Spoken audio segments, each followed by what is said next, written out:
This is BBC News with the latest headlines for viewers in the UK and around the world. An apparent military coup is underway in Myanmar. The ruling National League for Democracy says Aung San Suu Kyi has been detained. More than 5,000 people are arrested in Russia as protests take place in support of jailed opposition leader Alexei Navalny. The EU Commission President tells pharmaceutical companies that problems with the supply of coronavirus vaccines must be addressed. Portugal faces a severe crisis after a surge in coronavirus cases. Germany and Austria promise to help stop its hospitals from being overwhelmed.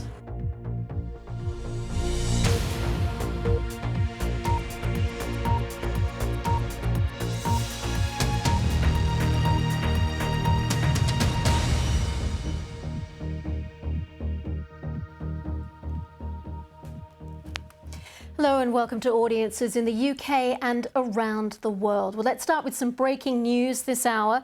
A military coup appears to be underway in Myanmar. The country's de facto leader Aung San Suu Kyi, President Win Myint and other senior party leaders have all been detained in a series of early morning raids. Let's get the latest from our correspondent Jonathan Head, who is with us now. Jonathan, what more can you tell us about what's been happening?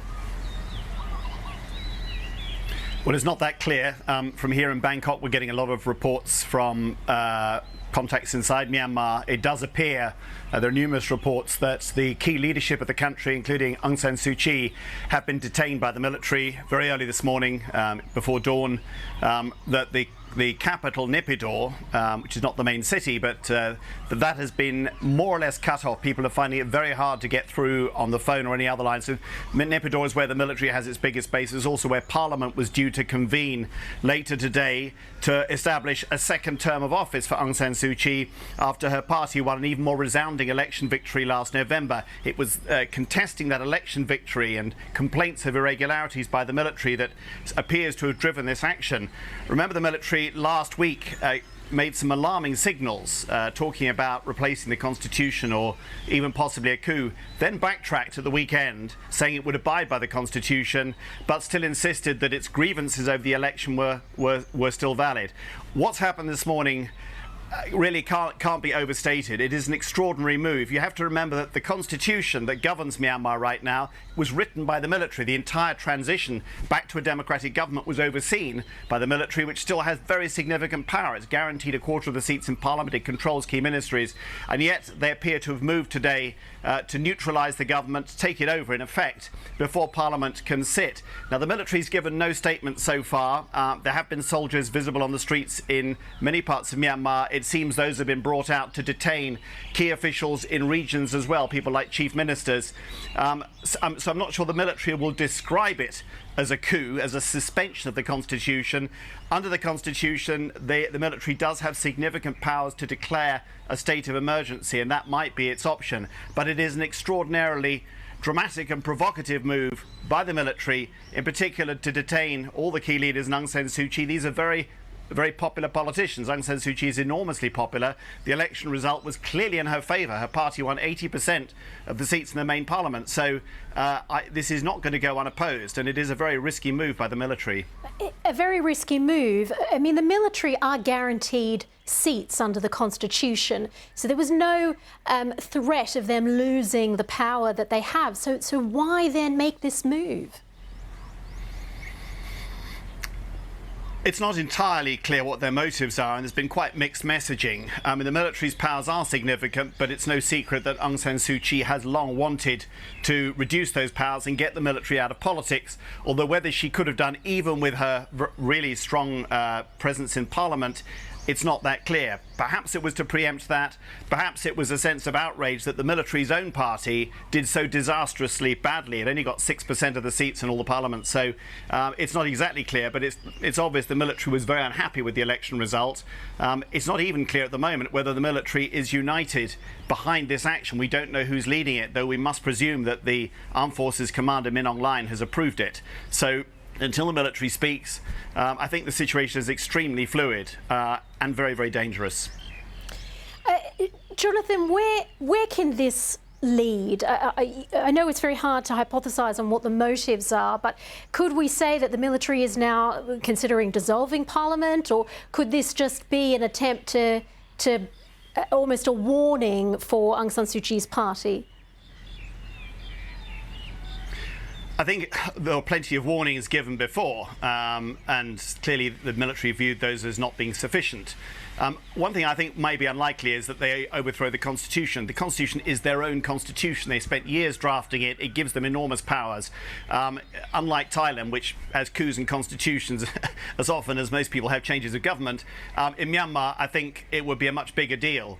It's likely, I think, they'll stick to a state of emergency. But frankly, the military has now set a path which is fraught with huge uncertainties. The anger over this move, a move against a government that has just won a resounding election victory, albeit there were complaints of irregularities, but the Election Commission judged that those simply could not have altered the result. And when you look at how well Aung San Suu Kyi's party did, it's pretty hard to argue that her party was, did not justifiably win a new mandate. With all of that, for the military to move against them right after that election, it isn't. I think many people have thought that the military was quite savvy and had been quite subtle often in managing its relations with civilian governments. There is nothing subtle at all about locking up an elected government. You say anger over this move amongst people in Myanmar. I know the phone and the internet are cut off, but do you think we're going to see some sort of reaction from her supporters on the streets, or are people still very much afraid of coming out on the streets like that? Yeah, I mean, there is still internet, but it's getting very slow. Naypyidaw itself is completely cut off, and we are getting communications with the rest of the country, and we'll have to see if that lasts. People are going to be angry, but people will also remember previous instances where they came out to protest against the military and where they simply got gunned down in large numbers.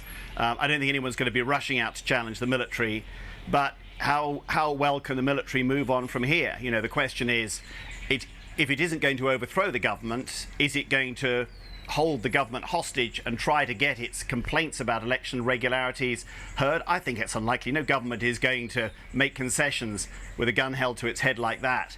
It's very hard to see what path forward the military has considered in taking this action, because it will enormously damage its reputation in a country where there's a lot of suspicion of the military anyway. It simply left us, with a sort of road leading nowhere. None of us can really work out how this plays out. The military has been talking about irregularities. We heard them say that since the November elections. I mean, if, as you say, they want those irregularities looked at, given we heard that and have been told it was a free and fair election, what more could really be done to look into the military's concerns? Well, there's nothing, because there is an official election commission. Now, like many election commissions in this region, it is appointed by the government. That does, to some degree, compromise its independence. Look, had the election result been closer, had the irregularities been on a very visibly big scale, there might perhaps be a little more sympathy with it for the military's position.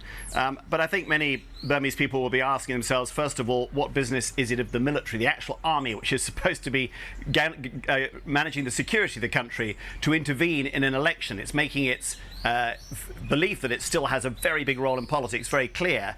And also the Election Commission has said, yes, there were some irregularities, but nothing that could have changed the result. And the Election Commission makes the final call on whether the election was valid or not. The election results were due to be formally approved in Parliament had it been able to open today. Clearly that's not going to happen now. So they're really, for all that there may be some grounds for the complaints about irregularities, the military itself has said it does not contest the result of the election of Aung San Suu Kyi's party winning a mandate. It simply says, and it said in a statement over the weekend, it contests the process. Well, fine, but does that justify seizing power and locking up the government? I don't think many Burmese will agree with that. All right, Jonathan Head, our Southeast Asia correspondent, following events for us as they develop. Thank you very much for your time. We'll, of course, keep in touch with Jonathan as things tend to develop. Now, Myanmar State TV is saying in a Facebook post that it's having technical errors and unable to broadcast. So obviously events are moving quite quickly. But let's speak to the BBC's Fergal Keane, who has interviewed Aung San Suu Kyi. Fergal, thank you very much for your time. Aung San Suu Kyi has defended the military many a time, especially over the Rohingya crisis. Has that really served her well? I don't think it has, and it may indeed form part of the military's calculation in moving against her now, or at least it's part of the context.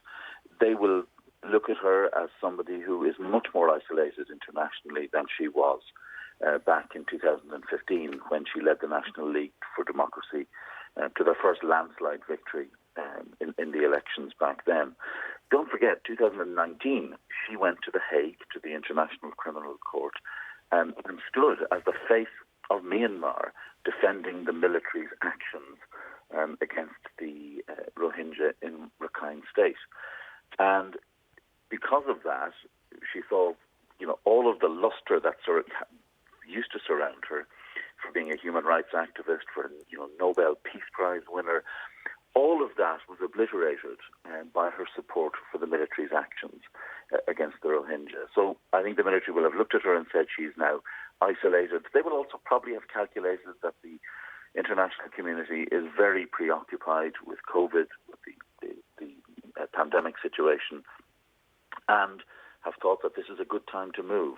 They clearly regarded the recent election victory, the November election victory by the National League for Democracy, as a significant threat to the power that they still hold. And bear in mind, they control security in the country.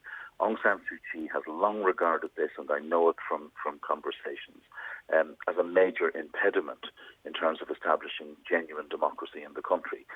With the scale of the victory that the NLD won back in November, I suspect the military were nervous that she wanted to move to genuine democracy, and they decided this was the right time to move. I mean, it was described as a landslide, that win in November, and yet the military does have designated seats.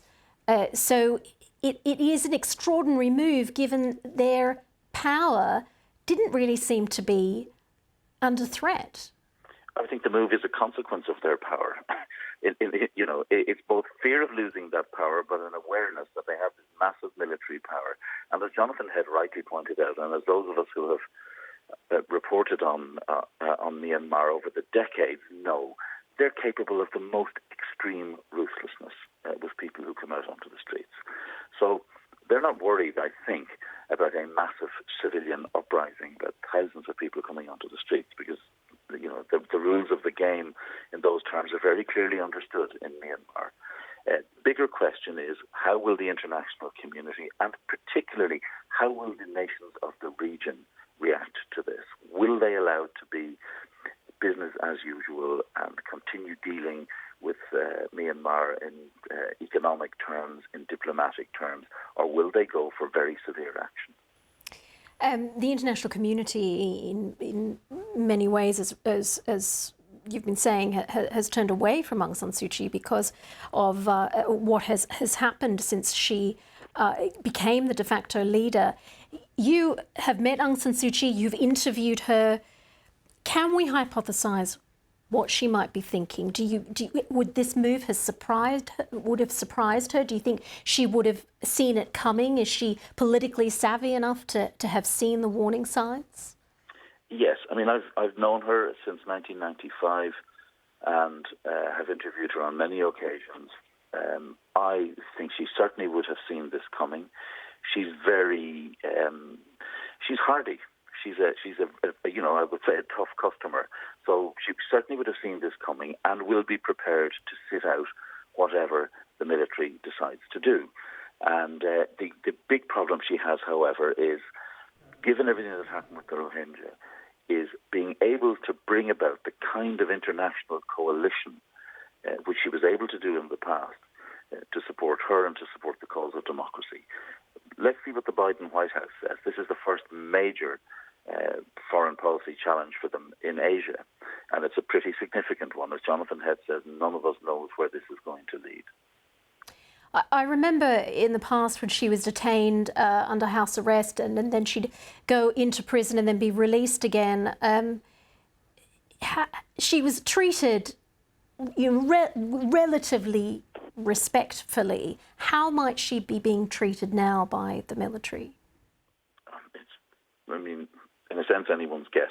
Mine is that it will be, respectfully, she's 75 years of age. They're not going to do anything, I would suspect, brutal. That is usually kept for people who are much further down the sort of the political chain in the National League for Democracy. This is an army which is well capable of murdering people, of torturing people. I don't think she's going to be subjected to that kind of treatment. It is significant that they say she has been taken away, so that means it's not house arrest. She's been taken to a prison somewhere. The key question for me is now, what do countries like in the region, India, for example, hugely influential, Malaysia, Singapore, all of the countries to whom the generals look or have traditionally looked for support. These were the people who, throughout the long years of house arrests between 1989 and 2010, were much less inclined to condemn Burma as it was then and to impose sanctions. That may change this time around. It is such a striking move in the context of the region that people in capitals around Southeast Asia may be looking at Myanmar now and thinking it's time for decisive action. But we'll have to see. Given what you know about Aung San Suu Kyi through your time speaking with her, getting to know her mind, what do you think she'll be thinking at this moment? Will she be thinking, I need to now reach out to the Biden White House and regional powers? Absolutely. That will be a key part of her strategy. She will also be, banking on the one unalterable fact in all of this is that she remains, whatever people in the West think about her now, hugely popular within Myanmar. And that support has been constant over decades. And if anything, a move like this is going to deepen it. It puts her back into a role which emphasizes for, the majority of people in Myanmar a kind of heroism. This isolated, heroic figure now thrown into jail again by the military. Her calculation, as I say, will be to depend on that domestic support, but to try and reach out, to try and build bridges to the people who were alienated from her because of her position, people in the West particularly, alienated because of her position on the Rohingya issue. And I think the overall kind of concern about preserving democracy in that part of the world will lead people like the Biden White House, certainly the British Foreign Office, and the European Union, which has also been quite influential in Myanmar. It will lead them to, make very strong statements and to put aside the question of her behaviour around the Rohingya issue. Democracy in Myanmar will be their priority. Right, the BBC's Fergal Keane, thank you so much for your insights. World Affairs correspondent Fergal Keane, who has interviewed Aung San Suu Kyi several times, updating us on that breaking news, giving his thoughts. If you're just joining us, the breaking news this hour that a military coup does appear to be underway in Myanmar as the country's de facto leader Aung San Suu Kyi and other senior party leaders are detained. We'll keep you across that story here on BBC News. But right now, do stay with us, still to come. Millions of Hong Kong residents could be eligible for a special citizenship offered by the UK government.